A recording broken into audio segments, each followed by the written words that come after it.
Hey, this is Brock Lemire's, and we're continuing our study of embedded systems design. We are now ready to start looking at the first peripheral of the MSP430, which is the digital I/O system. Okay, so in this video, we're just going to go through the basics of it, not do a program, but it's going to set us up to actually do a program where we write to some of the port pins. Okay, so when you hear digital I/O, what that means is it is a parallel port uh, peripheral. Okay, so that means you basically are just going to write words to a port and or read words from a port, and you can these ports operate on these ports as parallel registers. But usually, more often, you actually treat them bitwise. Okay, so you actually will read or write to individual bits. The MSP430, remember, it has the one that we're using, the MSP430 FR2355, has 6 ports, and port 1 through 4 are 8 bits, port 5 is 5 bits, port 6 is 7 bits, and they also give you the ability to access them as 16-bit registers using the labels PA, PB, and PC. But most of the time what we're going to be doing is just looking at these individually by bits, okay? And so keep in mind now, the MSP430 architecture has a whole lot of ports, and not every one is implemented on every MCU. And so we care specifically about our particular device, but also its package. So we need to be very specific when we start driving inputs and output, or driving outputs to a pin or reading from a pin. We need to know exactly where it's located. So recall that our MCU on the Launchpad board is a 48-pin LQFP, which is a low-profile quad flat pack, and that part number is the PT at the very end of the part number. And so these ports are spread out through, they're actually almost on every almost every pin on this device has the ability to be a port or a digital I/O. But we also recall that MCUs share the pins with other functions. So for example, when you look at this drawing right here, you'll notice that this pin right here, pin 1, it has port 1 bit 2, right? And the way they do it is they put a dot right here. So port 1 dot 2 means bit position 2 within that port. But also look at how many other things share that pin. So you've got like other things, A2, I think that has something to do with the analog converter, VF, TB0, TRG. It's got a whole bunch of different peripheral functions on that pin. So what we need to also keep track of is what are we doing with this pin? If we want to use the digital I/O, we got to think about selecting it as the function, and we'll talk about that in a second. Then also remember that this MCU we're using is on a Launchpad board, so we might be able to drive a 1 or a 0 to a pin, but we also need to know where's that pin going. And where that pin goes is dictated by the Launchpad design, so where everything is broken out. So you actually have to pay attention to where things are in this Launchpad board. And they do break out all the I/O so you can get them in some form. When you look at the pin headers right here, you'll start recognizing it's like, oh, P1.5. That means this pin is connected to port 1 bit 5 of this MCU. And you'll notice down here, it's like, oh, the LED. LED 1 has a label called P1.0. That's port 1 bit 0. And then port 6 bit 6 is this LED. And then, oh, there's some buttons here too. Port 4 bit 1 is this switch labeled S1. Port 2 bit 3 is S2 over here. There's a light sensor down here that uses 3 ports to drive the circuit. There's a little connector called a groove connector that's got a couple ports on it.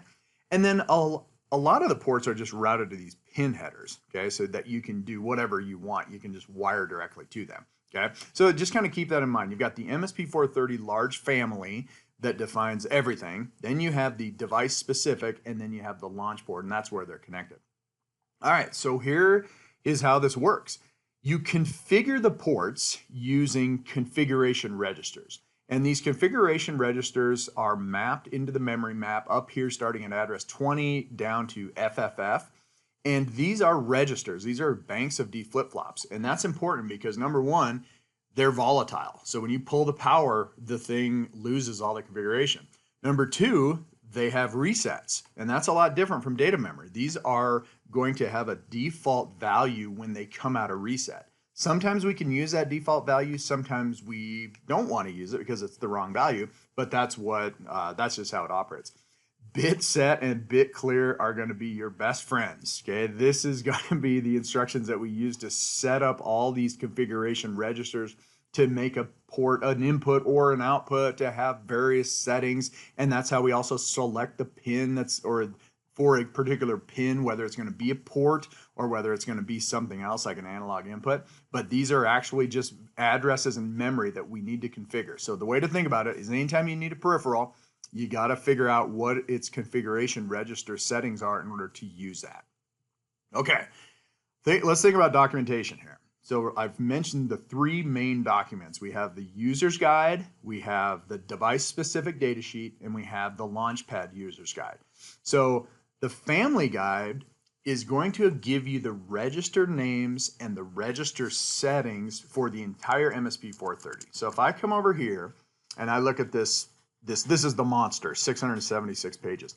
If I come over here, this has everything about this MSP430 FR family. Some of this stuff we don't have on our MCU. Some of it we do though. But if I come down here, chapter 8 is digital IO. So if I expand that, this is where I get to see the details of the actual configuration registers. So you've got digital IO operation. This gives you the overview of how it works. So, it tells you all this different stuff about it. This is where I got actually most of my information for the textbook. I just read through this and then rewrote it in a form that was hopefully easier to read. But it tells you all about the registers that you need to do and just a guideline of how you do it. How do you select whatever. But then every one of these peripherals, when you come down here to digital IO registers, you're going to see all the different configuration registers associated with the ports. You open this up, there's a lot of different configuration registers right here. We're not going to use all of them right away, but this is where you figure out what each register does. So if I come down, for example, to this PXDIR, I'm going to get detailed information about it. So it's called the Port X Direction Register.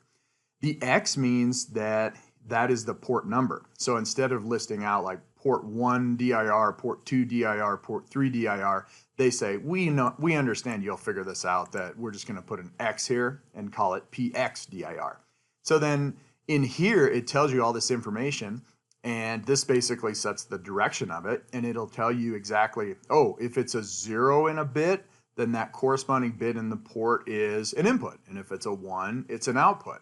And the way that these works is the bitwise mapping of these configuration registers corresponds to the bits in the port. So bit 6 in a configuration register controls bit 6 of the port itself, okay? Also of critical importance is, what do these things look like on reset? So this little value in the table right here tells you what they're going to look like in reset, and that means that when they come out of reset, they're all going to be zeros. So if I look at this, all the ports are configured as inputs out of reset. Okay, so that's just good to know. And then it also tells you whether it's read-write, so you can read and write this. Okay, so that data sheet right there, this monster data sheet, is where you get all the information about the configuration registers, including their names. Okay, now the device-specific data sheet is going to give you information about where the peripherals are mapped to the pins on the device, and also which other functions they share. So if I go back to this now, so now I'm looking at the device-specific data sheet. If I look at this is where I start getting information about the pinouts. So if I come over here, I can come down and I look at like specification, detailed description. If I expand detailed description, I can look in here and I can come down here and say input-output diagrams. Well, this is going to be, let's see, that's going to give you information about the circuitry. Let's look at terminal. Okay, terminal configurations and functions. Pin diagrams. This is where you get to see exactly which ports and which peripherals are mapped to the exact package that we use. And now this datasheet also covers multiple packages. So notice that there's different packages provided for this same silicon. You have to know which part you're using. So it happened, luckily for us, the first one is the actual MCU we're using, which is the 48 pinner, the TPT or the PT. And so this is where you see stuff like, okay, pin 1 has all these different things on it. But this is where you figure out the settings in order to actually configure it as one of those ports. So if I go to pin attributes, now you're going to start seeing things over here which are like, okay, this is exactly what's on port 1 for this package. So like the pin number PT is what we're using. And these ports are routed to pin 1, or these peripherals. But on this package, they're routed to pin 40. So we got to keep track of that. This is our part. This is the exact pin mapping. And then finally, when I kind of come down, to pin, let's see, where is it? Signal descriptions. What I'm looking for is how you know how you set each pin. Okay. And so I'm going to come down here, pin attributes, connections of unused. So what I want to do is I'm going to look for PXSEL. Okay, P1SEL.